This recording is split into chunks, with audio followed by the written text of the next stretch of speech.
Olá, boa noite. Hoje eu vou ler o relato de um ouvinte que preferiu não se identificar, mas que autorizou o envio da sua história para o canal Uivo da Meia-Noite. Para facilitar, vou chamá-lo de Leandro.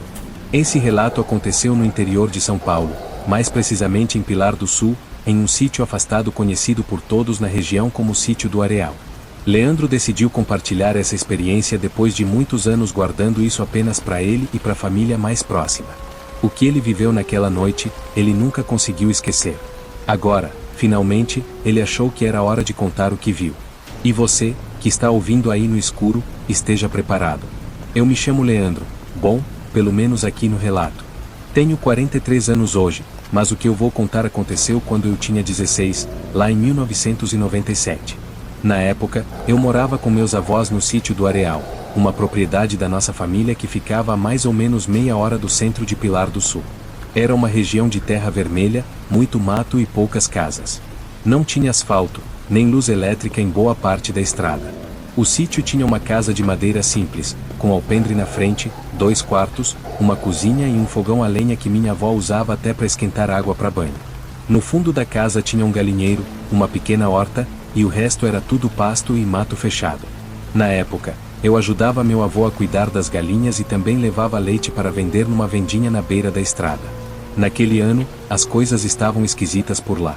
A gente começou a ouvir os cachorros dos vizinhos uivando sem parar durante a madrugada. Mas não era latido de briga ou de alerta. Era uivo mesmo. Parecia cachorro doido. E não eram só, eram vários. Minha avó, mulher católica e cheia de rezas, disse logo que não era coisa boa.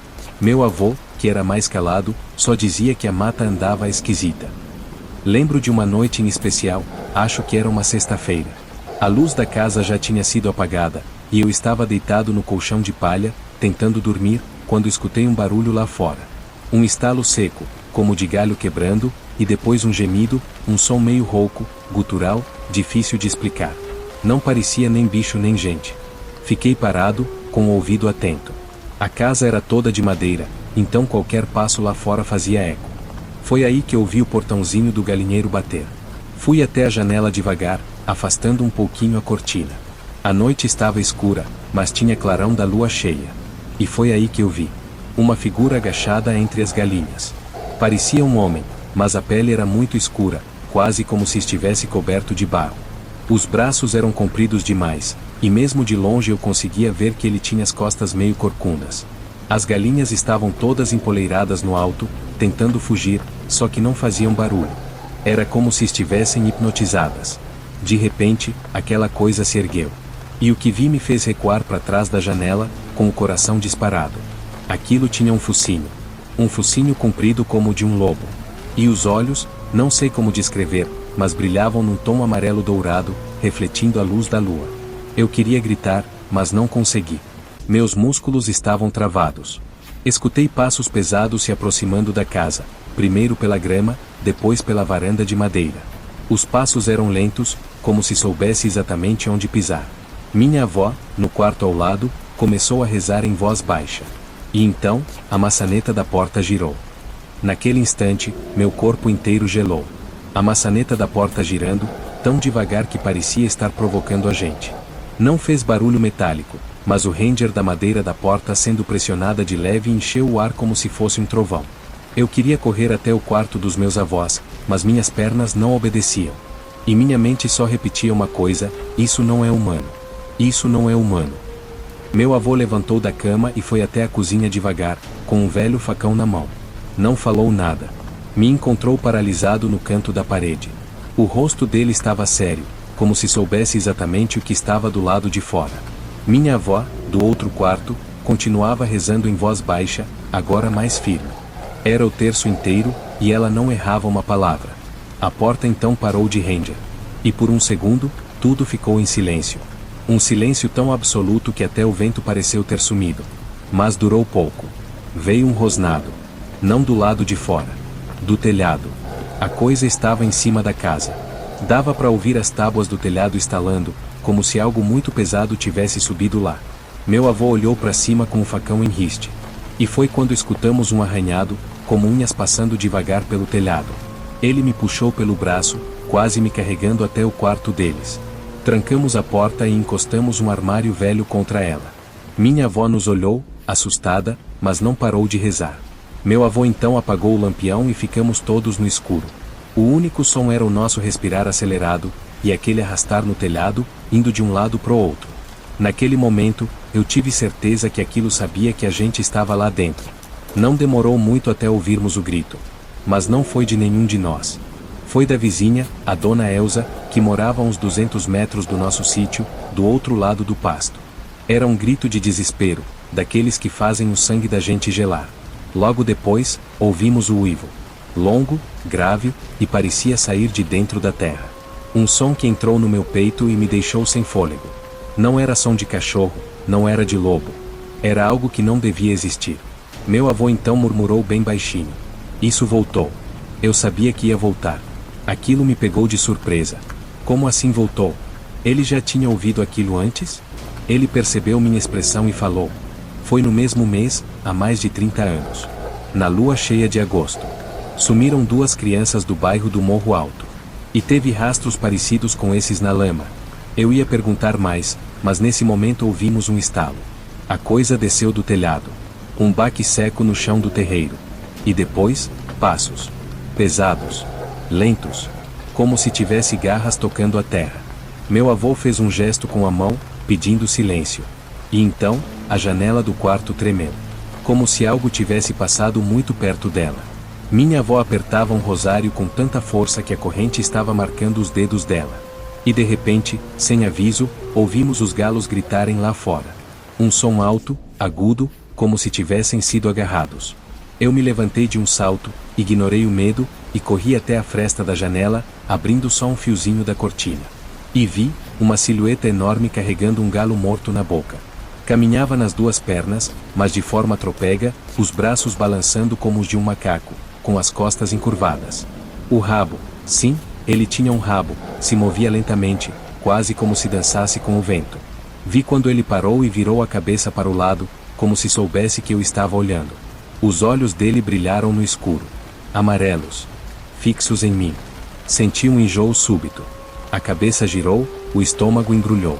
Caí de costas, respirando com dificuldade. Meu avô me puxou de novo para perto deles e falou. Isso é o mal antigo. Não olha nos olhos. Ele vê tua alma. E naquela noite, o tempo simplesmente não passou. A noite parecia infinita. A criatura andava em volta da casa, e a cada volta, deixava rastros. O cheiro que vinha das frestas era quase insuportável, algo entre bicho molhado e sangue azedo. Minha avó continuava em oração, mas a voz dela começou a falhar. Meu avô, mesmo tentando se manter firme, suava frio. Ele ficou ali, em silêncio, sentado à frente da porta com o facão nas mãos. Se ele quiser entrar, vai ter que passar por mim. Ele disse, sem nos olhar. De repente, ouvimos um estalo no curral. Algo pesado caiu. Pela janela entreaberta do quarto, vimos a silhueta do boi mais velho da fazenda, o Baliza, caído. A criatura estava sobre ele. Rasgava com as mãos, não com a boca. Foi ali que eu entendi que aquilo não era só um bicho. Tinha ódio. A criatura parou de devorar o boi. Levantou-se. E antes de se virar de vez, ergueu o rosto para a lua e soltou um uivo tão profundo que parecia arranhar a alma da gente.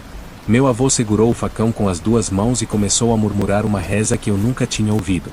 Misturava palavras em latim com trechos que pareciam coisa de benzedeira. Eu percebi que ele sabia muito mais do que havia contado até então. A criatura então veio em direção à casa. Ela não correu. Caminhou devagar, pisando firme, e parou bem diante da porta. Foi ali que tudo pareceu parar. A madeira da porta estalava com o peso de algo do outro lado. Um arranhado começou, suave, como se aquilo tivesse garras de ferro riscando a madeira. Minha avó caiu de joelhos. E então, meu avô fez algo que eu nunca vou esquecer. Ele se levantou. Empurrou o armário. E abriu a porta. Se é para acabar, que acabe comigo. Mas deixa o menino. A criatura não entrou. Ficou ali, parada, como se o encarasse.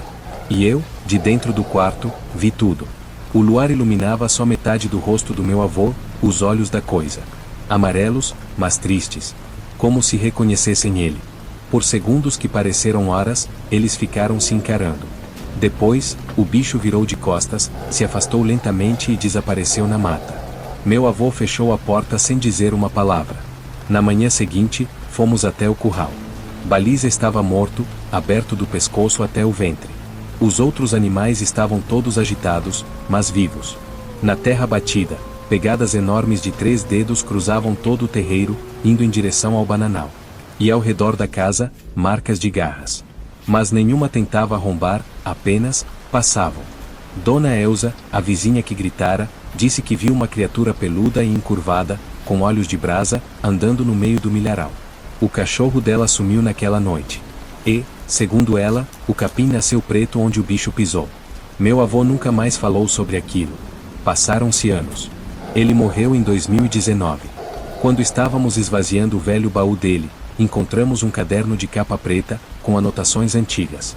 Nele, havia recortes de jornal, relatos escritos à mão, e o desenho da criatura com os olhos amarelos. Embaixo do desenho, uma única frase. Ele volta em agosto. Sempre. Hoje eu sou adulto. E, apesar de tudo, voltei ao sítio. Cuido dele com minha esposa e filhos. Mas, toda noite de lua cheia em agosto, coloco sal grosso nas janelas, deixo alho no batente da porta, e rezo que lembro daquela reza antiga do meu avô. E às vezes, quando o vento sopra forte do lado da mata, eu ainda escuto o mesmo rosnado. Como se ele estivesse esperando o momento certo, para voltar. Se você tem um relato como este, compartilhe nos comentários ou envie para o canal.